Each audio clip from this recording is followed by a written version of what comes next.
Really? Yeah, yeah. And I was about 16, and this worried me, and I went to her and I said, have I had mumps? She went, you've had one mump. Now, I don't know what mumps are or is, but I'm pretty sure you can't have a mump. Or, I think she meant that one side of my face swelled up. Like a gobstopper, it was. But what is a mump? Or what are the mumps? I mean, it's a viral infection, isn't it? I don't want to embarrass myself. I don't want her to be right. Like I don't know, can you have a number of mumps or one big mump? What if you had one big mump? Like a hunchback for a while? You're just like, you're mump-backed for a while. Yeah. You just walk around. You're mump-back. Yeah, and you don't remember, because it's always when you're very young. You're mump-back, but yeah, exactly. But apparently I had one mump. And went a bit sterile. So you can become sterile if you have the mumps when you're an adult? Apparently, yeah. Can you, does that, for instance, it doesn't cause, say for instance, an adult had mumps, right, and then he sort of had sex and he gave birth to a child, his wife gave birth to a child, that can't cause any other problems, it can't cause deformity or anything. It's just, because it's just my dad had the mumps. I don't know. We should get our facts right, really. If there's a doctor out there, I mean, can mumps cause sterility? How does it do it? I have stories about, like my teacher, his mate, had to have them, they swelled up, and he had to put them in cotton wool for about a month. God almighty.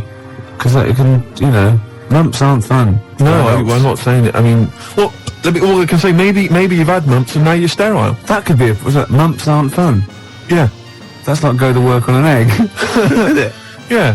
Who said that? I was having an argument with someone about who said go to work on an egg. Someone said it was that William G. Stewart bloke who... No, it was Faye Weldon. No, it was Salman Rushdie.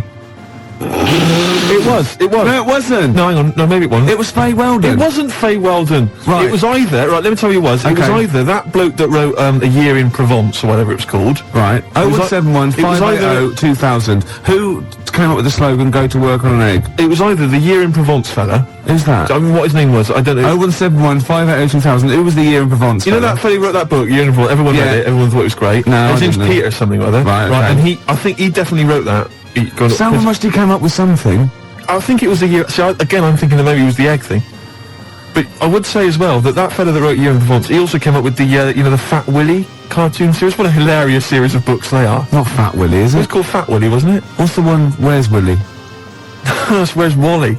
Where's Wally? Where's Willy? That'd be pretty straightforward every time, wouldn't it? Well, there's a fella there. There it is. Not where you come from, it wouldn't. Oh. Well, there you go. Well, Peter Mayle is the name of the bloke who wrote Year in Provence. Thanks to Neil. And also, Neil says that Salman Rushdie did Naughty But Nice for the cake commercial. Now, I still don't know who did go to work on an egg. I think it was Faye Weldon. No, it was Peter Mayle. Do you reckon it was? Yes, absolutely. Absolutely. I'm gutted. Yeah. And you very rarely, Jerry from Balham, you very rarely go sterile from mumps, but it is a viral infection, yeah. It's such an informative This programme, exactly, Steve. Yeah. It's like a public service. It really is, isn't it? And we treat things sort of sensibly and maturely, and we give out, the correct information. I'll be honest with it. It's safe for kids to listen to, isn't it? Well, imagine if you're in the... I mean, this happens to us all the time. You're in the pub and someone will say, well, is mumps a problem? Is it going to cause infertility? And you're there just saying, Well, I was listening to Ricky Gervais, and... It's very rare. It is a viral infection. And do you know who did go to work on an egg? They went, no. Peter Mayle or Faye Weldon, we're not sure. Possibly Salman Rushdie. No, definitely wasn't Salman Rushdie. That's quite incredible, though, to go from writing Naughty But Nice about cakes to having to live in a hole for the rest of your life. I used to write when I was at school. Oh, yeah. Now, I didn't watch sort of kids' programmes when I was growing up. I watched sort of crap adult ones. ITV on the telly from 12 midday through to like midnight, and I'd watch all the police series, Police Story, Charlie's Angels, Steve Austin, and Teen Knight Rider, yeah. And I wrote this essay at school, and I just couldn't stop, and I started serialising it. And every time I just kept writing, I was sort of like, people were reading it at school, and it was about a cop, a New York cop, who was as hard as, you know what I mean? Yeah. And I worked out what his name was. Now, God, this is how television influences me. Because it was one word name, which is his surname. That was the title of the book, title of the series, and that's what all his friends called him. Right. It was called Jezuk. Jezuk? Yeah. Jezuk. Yeah, I thought it had a Z and a K and a J. Jezuk. Jezuk. Yeah. Do you know It what does sound so close to like Pillock or Jesse. Yeah. Or Nonce. No, nonce. There's no nonce. Well, do you know what I mean? The cross between sort of Jezuk. like Pillock and Jism. Damn you, Jezuk! Yeah, You're off the case! Give me a badge. Keep the stinking badge. I don't need a badge to be a cop. It was all stuff like that. And he'd burst, yeah. And so he'd look at his gun and go, this is my law. My God, it's Jezuk! How did he find us? Jezuk! Yeah, it was great. There'd be shootouts and everything. Oh, fantastic. Let me just ask, did he have perhaps have a broken marriage? He was hard-boiled. He played by his own rules. Didn't he? Yeah. I imagine. Simultaneous with this. He was a bit of a drunkard as well, had a bit of drink. No, he didn't drink, Oh, no. good, He was a good-looking fella. But he was letting himself go, he was a bit hard-bitten. Yeah. And the other thing I was sort of simultaneous, which was more of a novel. I wasn't serious, I was actually writing a novel, and I got like 3 exercise books, right? It was about this kid, right? Oh, God.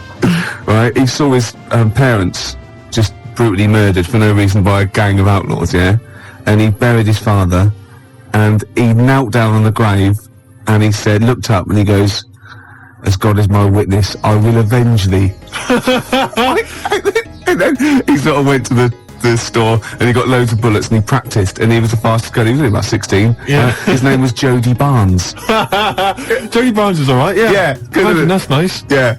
Oh, fantastic. Have you still got any of those exercise books? I hope not. That would Because be the incredible. teachers used to sort of like, I must have gone, yeah, it's good. I must have passing around the, he's done another one. Gervais has written another episode of Jezuk. Yeah. But I say, seriously, if you brought one of those in and read it out, I'd be entranced. Imagine it. Seriously, that'd be great. Do you think The your mum ramblings might... of a twisted 14-year-old brain that only ever watched ITV cop shows. Do you think your mum might still have some copies of Jezuk? No. Was it like sort of, the initial one was like Jezuk, then it was like Jezuk abroad, Jezuk in Paris, Jezuk on safari. Yeah. Here comes Jezuk. My mum... Return of Jezuk. I liked that Jezuk. He's a proper man. Yeah. It's not like you. But Mum, I invented Jezuk. You're a Nazi. You couldn't be like Jezuk. He's in my mind. Return of Jezuk. Here comes Jezuk, son of Jezuk. Oh, it's fantastic. What if Jezuk met Jodie Barnes? They'd get on. They'd have no quarrels. They could team up. Oh, it'd be fantastic. After the break, a little bit of Lars. Teen Jezuk. Still here then. Gervais, you've embarrassed yourself. Oh, just shut your ugly gob. You bug-eyed, anemic, fish-faced tosser. Nice to have you back. 4:05 on a Sunday, Ricky Gervais, XFM 104.9, London's only alternative. Steve. Yeah. You know we gave away those CDs. Hey, great giveaways. Just good radio, isn't it? We've got CDs to give away. Tickets and that. It's good radio. Do you remember who won them? What, last week? Yeah. Well, no. Right. I've got to get them back. What, are these the CDs that we took from the library? Yeah. I've got to get them back. 0171 580 2000. If you won those CDs, could you give us a call? Well, why should they bother? They're probably busy listening to them. Do you know what I mean? You can't give something away and then take it back. Yeah, I need big time. I've got to get them back. We've had a bill for the computer as well. That's mine. No, it's not yours. It is mine. It's not yours. I procured that. That is mine now. No, that technically counts as ownership. Listen, Gervais, it's not yours, alright? I've told you this before. I've explained this to you 100 times. What? Alright? If you urinate on something, it is not yours. It does in the cat world. That's what cats do. That is what cats do. They go around their territory. That's theirs. They urinate on it. That computer's mine. If a cat urinates on something, right? Yeah. In its cat philosophy, it owns that. I agree. That's a sort of what's it call it? A sort of territory thing. What's the difference? You're not a cat. No, I know. You're not a cat. That's discrimination. No, you're not a cat. You can't live life by cat rules. Well, I've got loads of stuff like that. My flat's full of stuff that I've got like that. What? Yeah, I've got 2 telephone boxes. Right. I've got a cash point machine. Yeah. Glyn was furious. He was getting out money. Right. Side of a church. That's yours. Yeah. 2 BMWs. Well, I had 2. I've got 1 now. What happened? The second one, the owner caught me, and he started doing the same. And because I started first, I finished first, so he finished last, so it was technically his again. Is that how it works? Yeah. If I piss on something, then that's mine. Yeah. But if someone else pisses on it, then that's theirs. Yeah. Is that how it works? Could you say urinate? This is XFM 104.9. They are mine They're now. not yours. They are. They're not. They're my shoes, Jimmy. Yeah, and they're mine now. No, they're not. I can't believe. This is why I don't want to do this anymore. Why? I can't believe you. They're my shoes now. That is ownership. That counts. In the cat world. They're my shoes now, and some of the carpet is mine as well. In the cat world. Yeah. Wow. You cannot live your life by the rules of the cat world. I can. What does your girlfriend? What's this? Oh. Not many people can do that. XFM 4.9 quarter past. How do these sort of little theories of yours develop? What? They come in my head. Then they're alright. Then I like them and they happen. Right. Then they're mine. Yeah, it's fine. Okay. Yeah. What do other people make of the They fact? go along with it. What, your girlfriend? Yeah. And all my special friends and the friends that I make. Does she mind that your flat looks like an East End lockup and stinks of urine? No. She don't have a problem with that? No. The silences are gone now. Completely gone. Her sinuses are gone. Yeah. The Charlie? Yeah. Oh, I thought as much. Well, I know what you rock and rollers get up to, Gervais, in your spare time. Oh dear. It's beautiful to see you again, though, because we thought you would. I'm looking good. We thought you'd be gone forever, Why? but you're back. Yeah. It's beautiful to see you. I'll be around for Anything planned? I didn't expect. It's not my life. I didn't expect to be here this long, so anything is a bonus. You know what I mean? Yeah. Any plans for today's show? Got some more records than that, and some absolute drivel. Right. Yeah. Packed into 2 hours. So no different. No. Hey. No. Great. Well, it's going well. It's Yeah. going well. I've got a little competition. Yeah. Which I'll maybe introduce after the. Is there anyone mad enough to sleep with me competition? Because is there? Is it? I'm not doing that one again. All right. I've got a different one. Yeah. I've got a different competition. Keep calling the Samaritans, please. We don't do that sort of thing, sir. Please. Or else. Can't threaten the Samaritans. Why do you like that song so much? Because they're singing about you being an ugly tosser, alright? Just gone 20 past 4. Gervais, I hate to kick people when they're down. No, you don't. You like it. And you like people twitching when they've been badly hurt. But I don't know how this came about, but I started to consider the songs of Carter, the Unstoppable Sex Machine. I don't know why. Someone was playing one in my house, and we were flipping through the record, the lyric sheets. Fruit bat. Now I don't know. When I was when I was in the sixth form, when I was in the sixth form, Gervais, everybody had a Carter USM T-shirt. Yeah. You know? And I imagine you probably. At the end of the 80s, early 90s, all events officers, A&R men. Yeah. What were you doing about that time? Dreadlocks. You'd have been what? That was when you were claiming benefit while still working. Yeah. You had the wheelchair and everything. Yeah, the tartan blanket. Nice. Fantastic. You see, everybody had a Carter USM T-shirt. I didn't have one because I didn't. No. Do you know what I mean? That wasn't me. It was all a bit cliquey, and they didn't like me for it. Yeah, it wasn't because of that, though, was it? It was because they sort of had like symmetrical heads. They were running in their human packs, weren't they? And just ostracising you. Go, oh dear. Those start. Yeah. Right. I'm just looking through the lyric sheet. This is from the album 1992, the Love album, right, by Carter. Yeah. Just give you a taste of some of the lyrics. Yeah, go on. This is from the track "Look, Mum, No Hands." I should point out that many of the titles of their songs are appalling. There's obviously my favourite, possibly the worst, is "The Road to Domestos."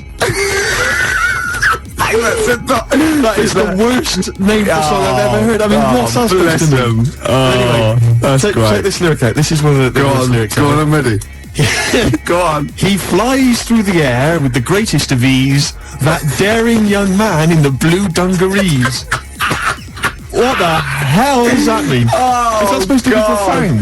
Oh, she flies like a bird in the sky high. That ugly old tart with a sty in her eye. This is quite a nice one. Listen to this. Is clever. This is bloody clever. Go on. What they done? What's Fruit Bat done here? If we club together, with all the diamonds. Hey, hold on. I'll stop you there. Club. Go on. Diamond. That's so far. No, wait. Stop there. Oh, come on. Go on. if we club together with all the diamonds we've saved, we could look to our hearts and say, hearts is a suit in the... That's incredible. Oh, go on. Clubs, diamonds, hearts. We could look to all our hearts and say, we've got it in spades. What does that mean? Spades. Hold on. What does that sentence mean? If we club together with all the diamonds we've saved, we can look to our hearts and say, we've got it in spades. I don't know what that means. I've no idea, but that's the kind of brilliance. So tell you what they did there? They got all those It's incredible. Let me just, there's a good one here. Could they do it with signs of the zodiac? Parts of the body. Here we are. I've been GBH'd and ABH'd for a packet of B&H. I've been taken and I've been driven away. My telephone is always ringing and my number is XXX directory. Call 0898 333 talk dirty to me. That is some of the worst lyrics, Gervais, surely, that you've ever heard. Unless you know different. 0171 580 2000. I've been thinking some of my own as well. The worst lyrics you've ever come across. Oh, there's going to be arguments. 0171 580 2000. Or you can fax us 0171 580 1234. And think realistically, because I hate it when you see like the Melody Maker Enemy and they ask one of these pop stars, what's the worst song of all time? And they go, the Birdie song. Or, no it's not, it's something like Carter or Suede or David Bowie, because they're in that framework, they're potentially, do you know what I mean? Exactly. Don't go for chirpy chirpy cheap cheap, go for something like that, because that is disgusting. Let me just tell you, this is my final one before we go away, which is, yes, sorry boy, there's nothing worth living for, but it really ain't worth dying for, so just say 3 Hail Jesus and Mary chains. Early in the morning I put breakfast at your table. Make sure that your coffee has a sugar and cream. Your eggs are over easy. It's sort of like a breakfast song. I can't remember it, but it goes, I'm not your superwoman. Doom, doom, doom, doom. Yeah. It's just, I've never heard this. There's one great bit as well. He goes, now you say your juice is sour. It used to be so sweet. And I can't help but wondering if you're talking about me. Isn't that great? Oh. Sorry, look, this juice is a bit sour. It used to be so sweet. Oh, fine, I'll change it. No, let me explain. This juice, it's sour. It used to be sweet. Well, it's what we've always had. No, you're not listening. You're not listening. I think you're an ugly pig. I want to leave you. So I mean, he didn't state it. Your eggs are over easy. Oh, who's that by? No, I never heard it. You've made it up. I'm not your superwoman. Do 0171 580 2000. I just thought of another one as well. So, do you remember John Waite? I ain't missing you at all. Missing you since you've been gone away. And he's worried about people that think that he's really not missing her. So towards the end he goes, I can lie to myself. Oh, he was lying all along then, wasn't he? Oh, got any more Carter lyrics? Well, I'm still wading through them, Gervais, and it's just making me quite low, so I'll try and dig out a few more for the next time we have a chat. But I would say that Emma, of course, who helps us out here, she's mentioned what was it, Emma? What was yours? It was YMCA. YMCA. I've got a worse one. Have you? Oh, hold on. Oh, what's that other one? That's worse. Oh God, yeah. Well, Emma, we'll save that one. Emma's was you can get yourself clean, you can have a good meal. You can get yourself clean, you have a good meal. Well, I don't have a problem with it, you see, because I just think it's a wonderful thing. You know, the YMCA doesn't get enough publicity, good press, and the Village People did them a favour. I mean, why on earth they wrote that song? Well, you know, to publicise the YMCA. I mean, who thinks, I don't know, people have done the police force, you know, they've done... Hold on, wait a minute, this is very good, but I think you mean this, so you don't know what that song was, you think that they were actually some sort of advertising for the YMCA, were you? Well, I don't know, it just seems really odd to me. Well, if I remember at the time, the YMCA complained at the time because the connotations.